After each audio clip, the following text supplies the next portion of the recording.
Hey guys, this is Life from Maniac. Guys, as you might already been realizing, that it is the next conclusion, at least after my opinion. We do have a deck profile right there, namely the deck profile of none other than our sweet little My Valentine, directly before you. My Valentine, to say it just straight, directly, a very talented duelist. She made it into the Duelist Kingdom finals.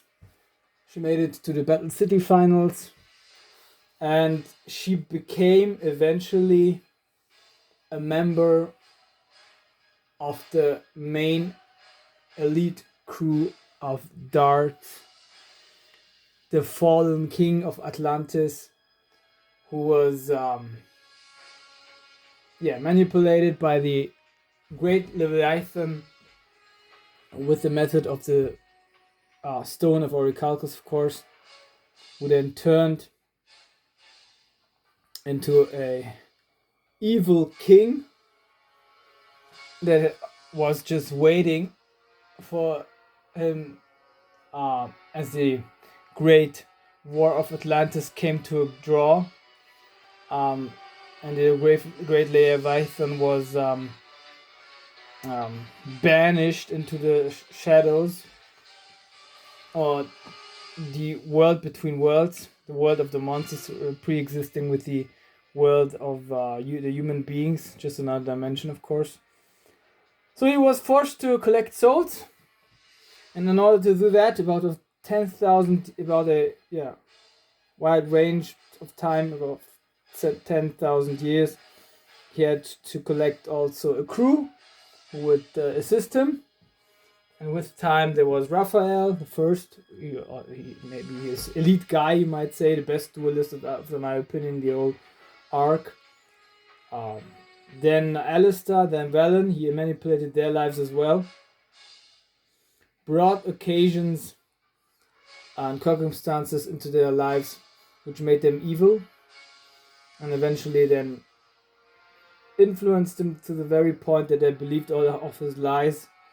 The seal and the stone of Orichalcos would just bring out the evil in people, but it makes them evil. So it's like, twisting their minds. And he also twisted the mind of My Valentine after she has been dueling very much, one duel after another after the Battle City tournament, and winning many titles, regionals and locals and so on.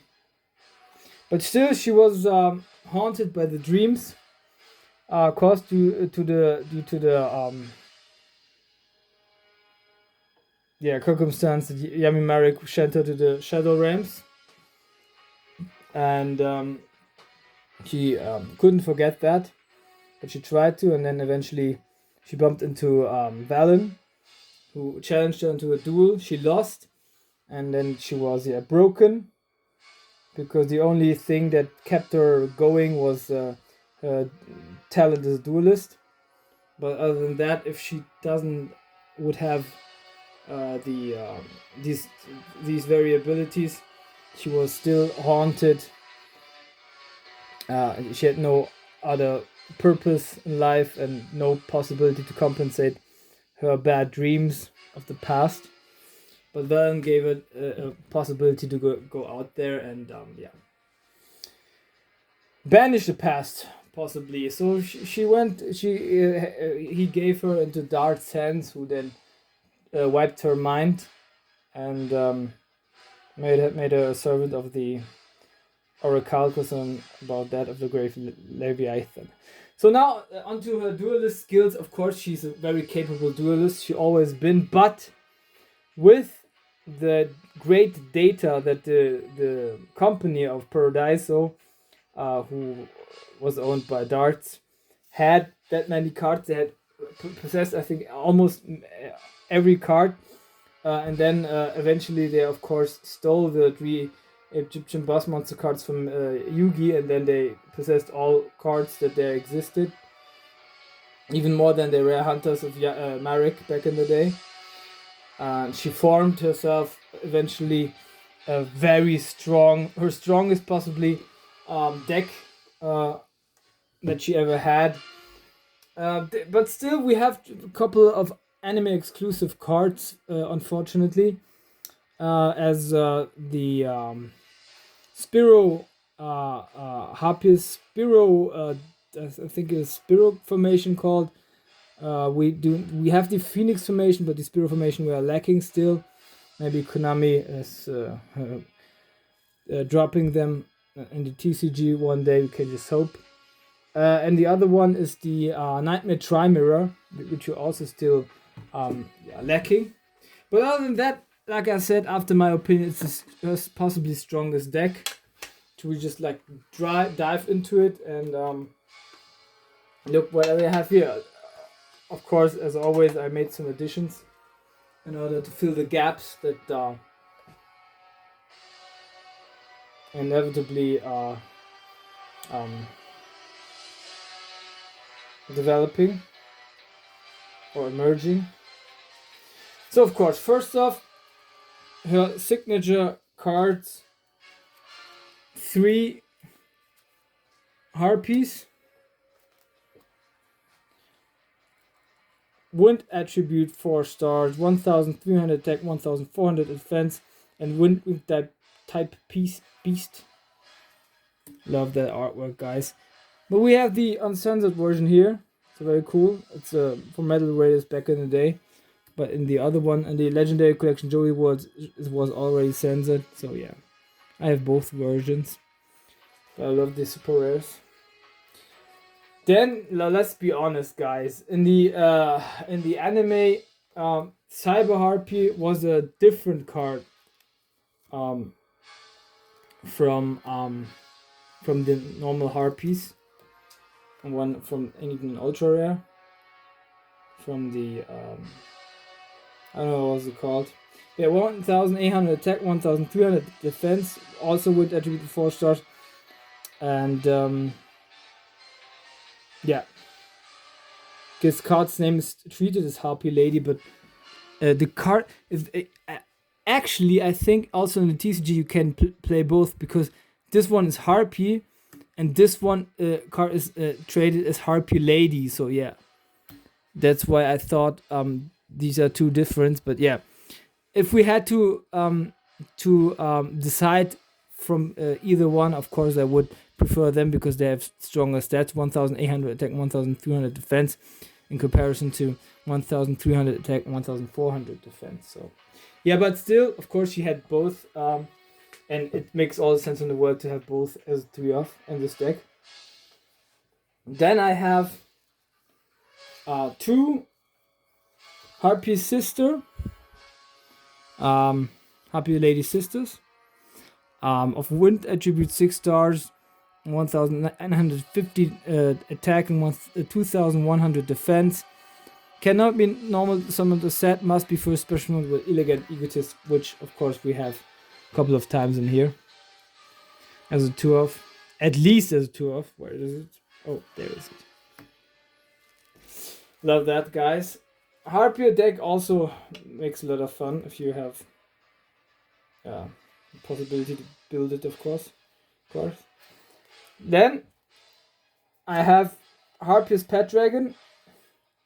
Wind attribute 7 stars, her strongest monster by far.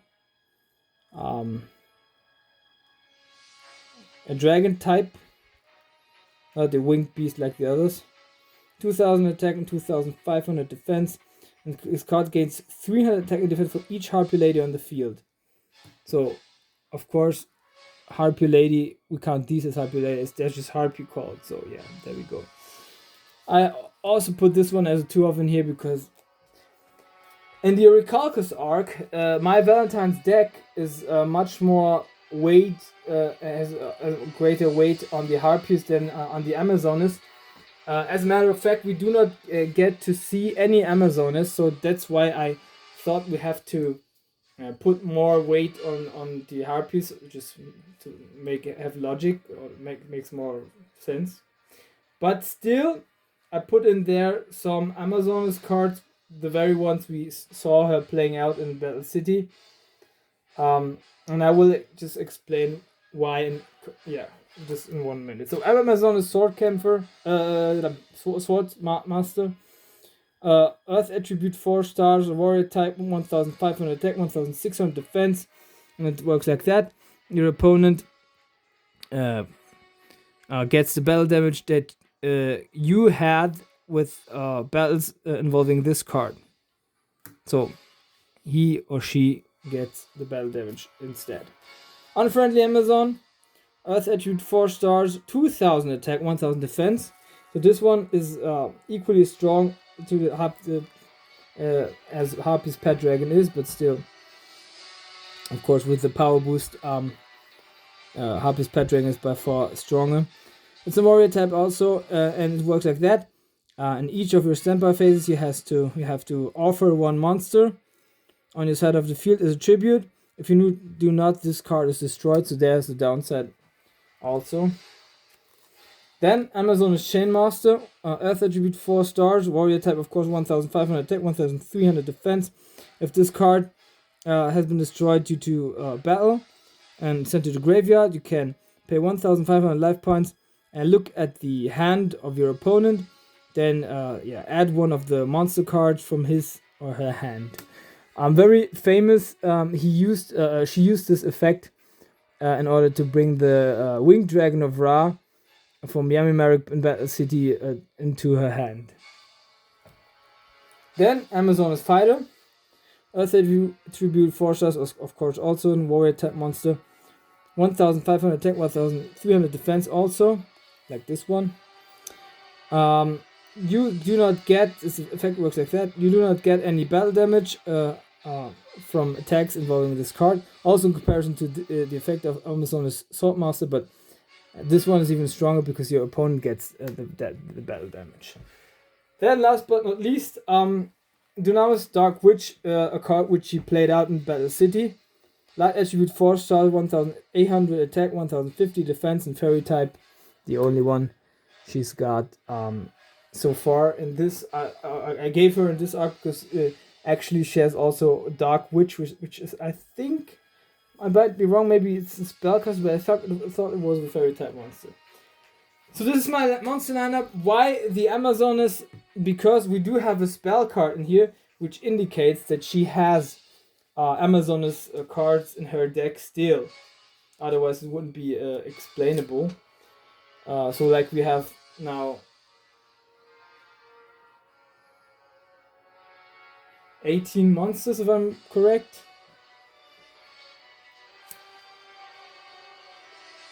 $15 monsters, but still, it's good playable. You might as well add, of course, these as 2 of or even 3 ofs, as just you wish, or put another Happy Lady Sister in here, which would also make sense. Yeah, but this is my monster lineup. Let's get into the spells. And the reason, like I said it, why I put those Amazoness cards in here is the spell card. Amazoness spell caster, I think it's called a spell in English. And it is shown in her hand during the battle, I think with, I don't know if it's with Joey Wheeler or with, I think it might be with Joey that we see her hand. And it works like that. You choose one Amazoness monster that you control and one face-up monster that your opponent control, and then you change the control of those monster cards. You change the attack stats of those monster cards. Sorry.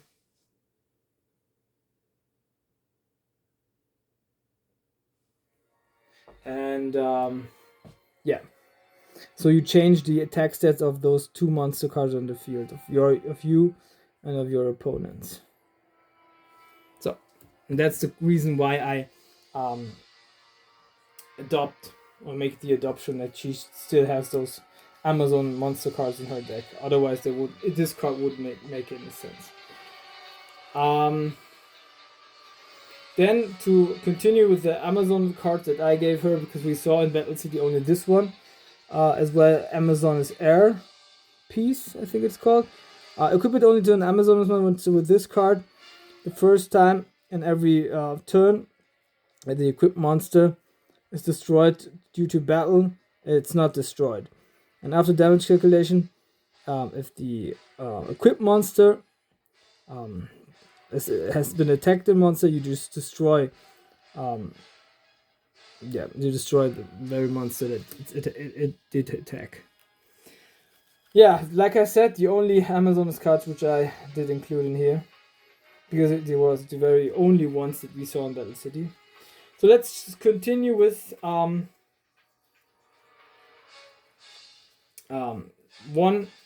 new card for this arc, which was Harpia's Phoenix Formation.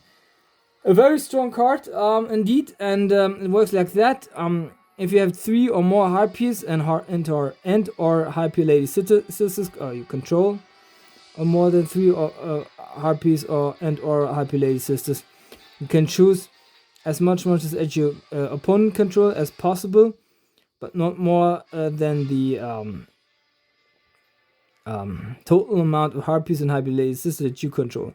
Destroy all targets, and if you do, you put effect damage to your opponent equal to the highest base attack from the destroyed monsters. If they are equal, you choose one. You can in the very turn you activate this card, you cannot summon main deck monsters or extra deck monsters, or nor you can apply a battle phase. So still very powerful, but yeah, of course a little downside had to be there. No problem. She plays Card of Sanctity, I think. Of course, we played with the anime effect. I'm still waiting for the very day. Here in Ultimate Rare, very beautiful. But just look at the artwork, guys. I'm still waiting for the very day Konami is brave enough to errata this card, that it works like in the anime, and then limit it to 1, so everyone can just play one of those, and then that will bring the excitement back. Partly, of course, it won't be enough, but would be a little piece.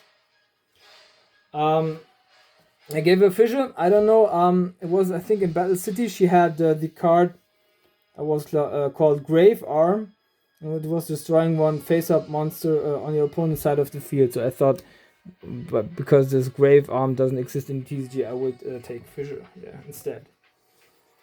Then spell reproduction. I'm not sure whether she played this card out in this very arc or in the Battle City one, but of course you can discard 2 spell cards from your hand and put them to the graveyard, and choose 1 spell card in your graveyard and put it into your hand. Of course, a good engine still. Then a card which she played out very long time ago, namely Dispel. Of course, it destroys an open spell card. If it's set, then you open it up. If it's a spell card, it's destroyed. If it's a trap card, it's remained or returned to its varied position. Then, of course, the card which is for me logically a staple, namely Monster Reborn. I think she also plays it out, but I'm not sure. Gauged in the duel. Of course, especially when monster face up attack or face up defense position from your or your opponent's graveyard. Graceful Charity, I think she plays it out. I'm not she used this in Battle City, but I'm not sure whether she played it out in this arc. But of course, for draw power, you draw 3 cards, then you discard 2. Of course, last but not least, I would say now. Still, we keep going. There are many more.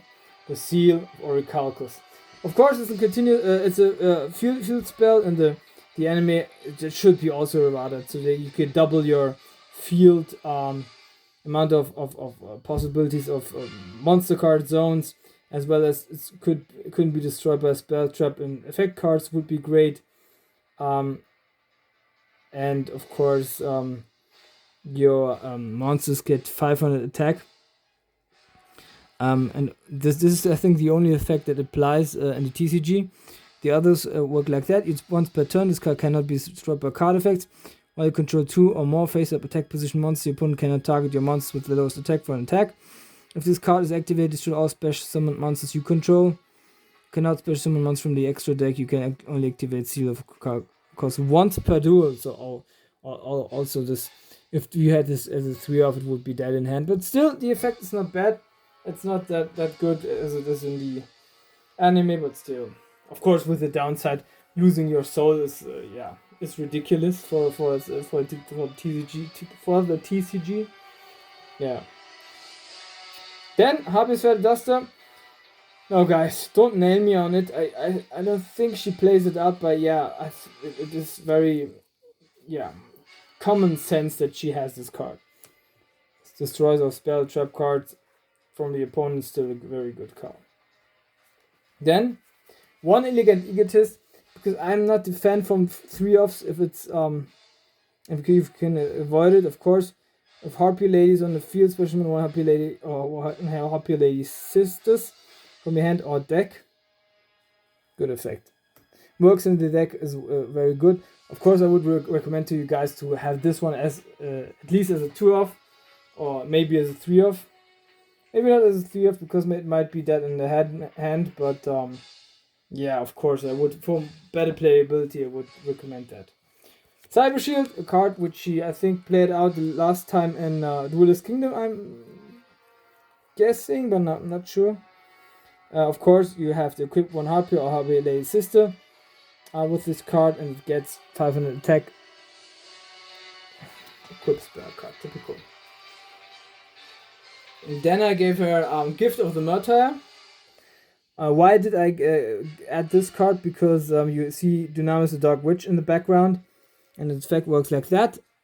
And take one monster on your side of the field and put it in the graveyard, and choose one monster on your side of the field, and increase its attack stats with by the attack stats of the chosen monster. Until the end phase, and this card was activated. Still a good power boost. Then Striking Air Current, another field spell. All wind type monsters attack and defense. Its attack are increased by 500 attack, and their defense are decreased by 400 attack. So another option to boost the attack stats. Of course, those cards were additions from me, and the last edition of spell cards, because spell cards like the Spirit Formation do not exist. This Dark Hole, I think, as a, you might say, in order to fill the gap that is left by Hergestellt Duster, which destroys all spell and trap cards, we have a Dark Hole which destroys all monster cards. Of course, you could say the Phoenix Formation is working even a little bit better, but I didn't want to add 2 Phoenix Formations, so I have the Dark Hole in here. Yeah, so this is my spell lineup. If one of you guys might ask his or herself why there is no Pot of Greed in here, because I thought Graceful Charity would fit better to her, and I didn't want to have both in there. But you can of course add also a Pot of Greed, so it makes it or gives it better playability instead of Card of Sanctity, of course. And then try it out how it works. So from the spell cards right into the trap cards. Trap Jammer, she plays it out against Joey. I think against Joey Wheeler's Drop Off. It's a counter trap, which of course just can be activated during the battle phase. If a trap card is activated, you negate the activation of the trap card and destroy it. So another of those new cards that we witness is Harpy's Featherstorm, which works like that. If you have wind type monster and a monster of with attribute wind and the type winged beast, you can negate until the end of this turn all effect of monster cards that your opponent activates, and if you have one control one harpy monster, then you can play this card even from your hand. And if this card in the spell or trap zone of its owner has been destroyed due to an effect of your opponent, then you can take one Harpy Feather Duster from deck or your graveyard and add it to your hand. Very handy effect. Yeah. Another of those cards which we see in her hand, which is Fairy's Hand Mirror, and one of the backflash duels that she has, which we see. If your opponent activates a spell card which targets just one monster and other cards on the field as on target, you choose another card that would be a correct target, and the spell card applies to that new target. Very good. Then I of course I do have a Amazon is Archer, which she plays out in the Battle City arc.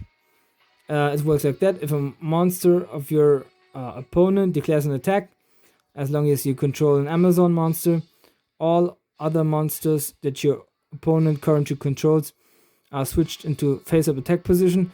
Flip effects are not activated.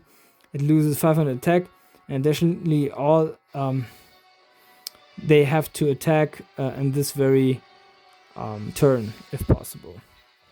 Then we have Dramatic Rescue, also a card which you played out in Battle City. If a card is activated that targets an Amazon monster on the field, you give the monster back onto the hand, and if you do, you summon another monster as a special summon from your hand. A good rescue operation right there for your Amazon's monster.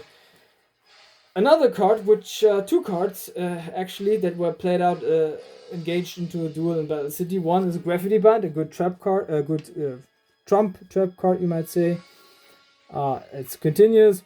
All monsters with level 4 or higher cannot attack. So as a last ditch effort, you might say.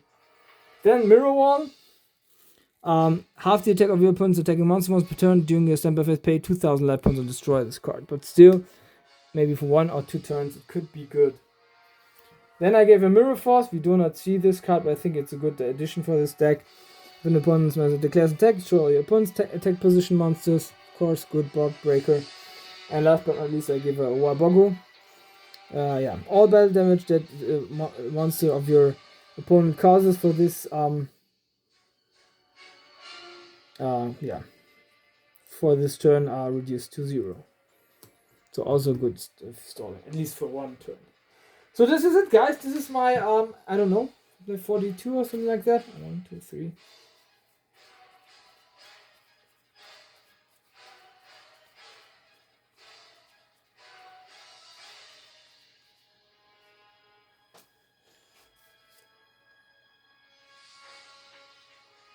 Yeah, 40 card Orichalcos deck profile. I hope you guys enjoyed it. Hit like, hit the subscribe button. Show me some love, guys, and stay tuned for more content of this kind in the near future, because I have vacation now from work, so I intend to drop more deck profiles of this arc to dash a little bit with time.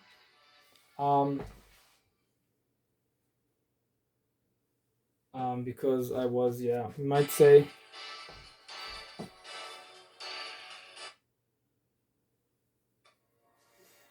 with time I want to like increase the pace, because I'm very, very slow at this moment right now with the deck profiles. Not the videos in general, but with those also. But I, especially with deck profiles, I want to keep going and keep them coming.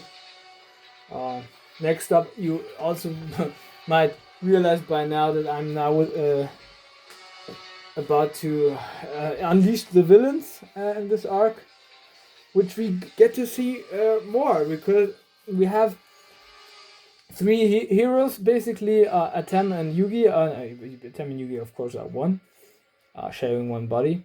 Sado Kaiba and Joey Wheeler. But other than that, Pegasus, we do not see enough to judge whether he which cards he has in particular in his deck. We do see a short glimpse from the duel with Duke Devlin, Rebecca Hawkins against Valon, but we do not see that many cards that the deck profile would make sense. But other than that, that was it. We do not have any heroes. We do just have villain deck profiles. So like we do have My Valentine, Weevil Underwood, Rex Raptor, Gurimo, Raphael, Alistair, Valon. I won't do a Valon deck profile because we're, I think, lacking almost every card in this deck. But there will be a darts deck profile because I have those Orichalcos from him. And also Alistair, we have some cards as well, and I could build another, or make some additions that you can recognize at least that it is his deck. So we do have 5, 6, 7 villains I'm counting, and then 3 heroes just. Technically, I like I said, it would be 6 heroes that possess good decks. But Pegasus, like I said, as well as Rebecca Hawkins and Duke Devlin, they just do not have enough cards, or they're just shown as just 3 or 4 cards. So as a result of that, I concluded it would make almost all the sense in the world to let him out. Rebecca Hawkins, we get to see a full deck profile in the championship arc. Of course, I will combine her deck from the championship arc with the other one that was shown in the filler arc between Duelist Kingdom and Battle City. And Duke Devlin, as you already might realize by now, I already dropped onto this channel in the Virtual World arc. We got to see very many cards, and then in the filler arc as well, in between 1 and 2. So if you like combine those, the quantity and the quality of those cards is just enough for the virtual world, or if you one deck profile only. But yeah, 2 wouldn't make sense. I would do a futuristic one for Duke Devlin in the future. But yeah, it's just, just using more of my own creativity than just making just some additions for a main deck profile. So like in the Orichalcos or in the Virtual World arc. Yeah, but still, we're, like I said, just having now villain deck profiles. And then we're continuing into the championship arc, but it will take time because from Weevil Underwood, for example, I have to still build his deck. Rex Raptor, I have, most of his deck is finished, I think. And the others are also, I think, mostly finished. Yeah. Yeah, okay. So, and as always, I hope you guys have a good night, a good evening, good morning, and good afternoon. A good midday, whenever and wherever you might witness this one. This is me, your Slifer-Maniac, and as always, like I always do, all of you guys get a very, very special and sincere